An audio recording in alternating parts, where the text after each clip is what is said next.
dương nâng mình cho chùm làm rong tiết đòi mình đầm láng nâu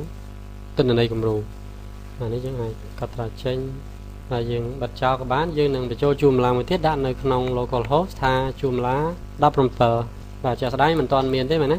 và dương nâng mình cho nơi tròn nâng lại nâng mùi tiết và dương thua cả sai kinh chop mà rong tiết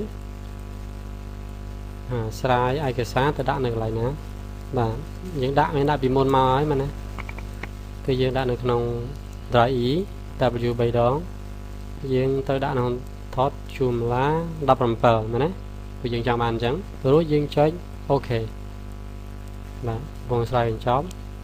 mà sai chóp rồi hết dương ai mơ sal bóng cứ nơi nông đại ý W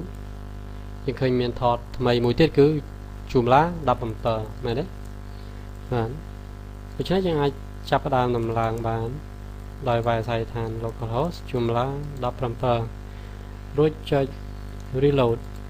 បាទយើងអាចដំឡើងបានហើយយើងក៏មានភាសាខ្មែរយើងដែរគឺយើងជ្រើសយកភាសាខ្មែរ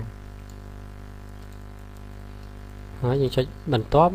នៅបង្ហាញការដំឡើងជាភាសាខ្មែរយើងបានបញ្យល់នៅពីលើមុនហើយគឺនៅផ្នែកនេះដាច់ខាតត្រូវតែមានពណ៌បៃតងបាទមានពណ៌ក្រហមណាមួយយើងនឹងត្រូវព្យាយាមដោះស្រាយម្ដងមួយបាទហើយផ្នែកនេះគឺអាចមានពណ៌ក្រហមក៏បានក្រហមទាំងអស់ក៏បានមិនបញ្ហាទេគ្រាន់តែគេណែនាំចង់ឲ្យទៅជាពណ៌បៃតង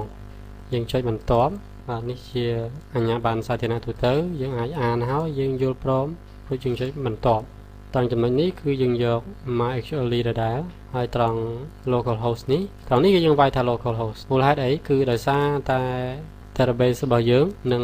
កន្លែងដាក់ឯកសាររបស់យើងគឺកន្លែងដាក់ត្រង់ root folder នៅក្នុង computer តែមួយដូច្នេះយើងត្រូវដាក់ថា localhost ហើយត្រង់ឈ្មោះអ្នកប្រើប្រាស់នេះគឺយើងត្រូវវាយថា root បាទតើលោកគ្រូតើកន្លែងហ្នឹងយើងអាចវាយពាក្យផ្សេងបានបាទយើងអាចវាយពាក្យផ្សេងពីនឹងបានលុះត្រាតែយើងចូលទៅមើលនៅក្នុងPHP MyAdmin បាទរួចយើងចូលទៅក្នុង privilege បាទនៅត្រង់នេះអ្នកប្រើប្រាស់ទាំងអស់នេះជាអ្នកប្រើប្រាស់បាទអ្នកប្រើប្រាស់ទាំងអស់មានប្រភេទកូដគឺ root ដូច្នេះបាទត្រង់ឈ្មោះអ្នកប្រើប្រាស់នេះជាអ្វីក្រៅពី root ទេបើយើងចង់អ្វីក្រៅពី root តោះតែយើងបង្កើត user មួយទៀតមែនទេអញ្ចឹងយើងអាចបន្ថែម user មួយទៀតបានឥឡូវឧទាហរណ៍ថាបាទឧទាហរណ៍ថាឲ្យឈ្មោះថាKawasaki ចុះ Kawasaki បាទបើឲ្យ user ឈ្មោះ Kawasaki យើងឲ្យលេខសម្ងាត់គាត់បាទយើងវាយលេខសម្ងាត់ឲ្យគាត់ផងណាបាទកាលណាយើងវាយហើយយើងកុំភ្លេចចាំលេខសម្ងាត់គាត់ផងមែនទេមិនអាចភ្លេចបានទេណាហើយ host នេះយើងយក local host ចឹងទៅបាទយើងមិនចុច generate ទេគឺយើងចុចខាងទាញទៅខាងក្រោមហើយនេះការផ្ដល់សិទ្ធហើយយើងផ្ដល់សិទ្ធឲ្យគាត់ទាំងអស់ check ផ្ដល់សិទ្ធទាំងអស់ឲ្យគាត់ធ្វើអ្វីទាំងអស់រួចចុច go បាទឥឡូវនេះយើងបានបង្កើតបាទនេះគឺយើងបង្កើតuser មួយទៀតបាទអ្នកប្រើប្រាស់នេះគឺគេសំដៅទៅលើអ្នកប្រើប្រាស់ឃ្លាំងទិន្នន័យបាទអញ្ចឹងយើងឃើញថាមាន user មួយទៀតឈ្មោះថា Kawasaki ហើយនឹងមានលេខសម្ងាត់បាទ password yes មានលេខសម្ងាត់អញ្ចឹងត្រង់នេះគឺក្រៅពី root ពេលនោះយើងអាចឲ្យបានហើយបាទ Kawasaki បានហើយបាទលេខសម្ងាត់គឺកន្លែងមិញដែលយើងវាយត្រង់ពេលបង្កើតមិញហ្នឹងកុំភ្លេចចុះឃ្លាំងសម្ងាត់បាទឃ្លាំងសម្ងាត់គឺពេលដែលយើងវាយត្រង់នេះគឺវានឹងបង្កើតឃ្លាំងសម្ងាត់ឈ្មោះឃ្លាំងសម្ងាត់នៅក្នុងនេះបាទដូចជាស្ដែងក្នុងមេរៀនមុនគឺបានបង្កើតនៅឃ្លាំងសម្ងាត់មួយឈ្មោះថា Vogel បាទដូច្នេះនៅពេលនេះតែយើងចង់បង្កើតឃ្លាំងសម្ងាត់ឈ្មោះអីយើងដាក់ទៅជាទូទៅយើងដាក់ឲ្យដូចទៅនឹងកន្លែងនេះចឹងណាដើម្បីកុំឲ្យច្រឡំបាទគឺយើងដាក់ថាជុំឡា17ជាវាងការច្រឡំដែលចំណែកបទតារាងនេះចាំនៅមេរៀនក្រោយយើងនឹងបញ្យល់ហើយយើងចុចបន្ទាប់បង្កើតឃ្លាំងទិន្នន័យហើយត្រង់ការកំណត់ឲ្យចំនួន FTP នេះយើងមិនទាន់បំពេញទេបាទនៅពេលដំឡើងហើយយើងនឹងអាចត្រូវការបំពេញបាទក្នុងករណីដែលមានសមាសភាគឬការ component plugin ឬក៏កម្មវិធីជំនួយផ្សេងៗដែលតម្រូវការឲ្យវាយតែបច្ចុប្បន្នយើងអាចរំលងបានដូចជាគេប្រាប់ថាគេច្រើនគឺគេអាចរំលងជំនាញនេះបានឬយើងចុចតបបាទឈ្មោះបណ្ដាញបាទយើងបង្កើតវាជាការសាកល្បងទេដូច្នេះយើងអាចវាយថាចម្លា1.7បាទត្រង់នេះកុំភ្លេចយើងដូរវាទៅជាភាសាអង់គ្លេសវិញemail យើងអាចពេញ email របស់យើងទៅ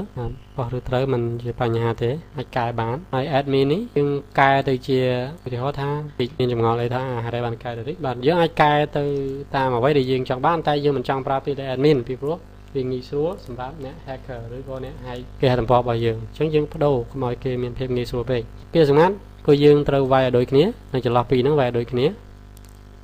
បាទហើយកុំឲ្យភ្លេចពីព្រោះលេខសម្ងាត់នេះយើងនឹងប្រើវានៅពេលដែលយើងចូលទៅឆាកខាងក្រោយរបស់ចម្លាហើយនឹងឈ្មោះអ្នកគ្រប់គ្រងកម្ពុជាគឺឈ្មោះថារិចត្រូវតែចាំរួចយើងចុចបន្ទាប់បាទត្រង់ផ្នែកនេះគឺយើងចុចបាទចុចលុបនេះចុចត្រង់ហ្នឹងដើម្បីលុបអីគឺចុចដើម្បីលុបថតមួយឈ្មោះថា installation ចេញពី folder នៅក្នុងនេះបាទក្នុងចម្លានេះយើងមានថតមួយយើងចុចដើម្បីលុបថតហ្នឹងអត់ទល់គ្រូហេតុអ្វីបានជាចម្លាតម្រូវឲ្យលុបថតចោលបាទអូខេអរគុណសំណួរនោះត្រឹមត្រូវល្អណាស់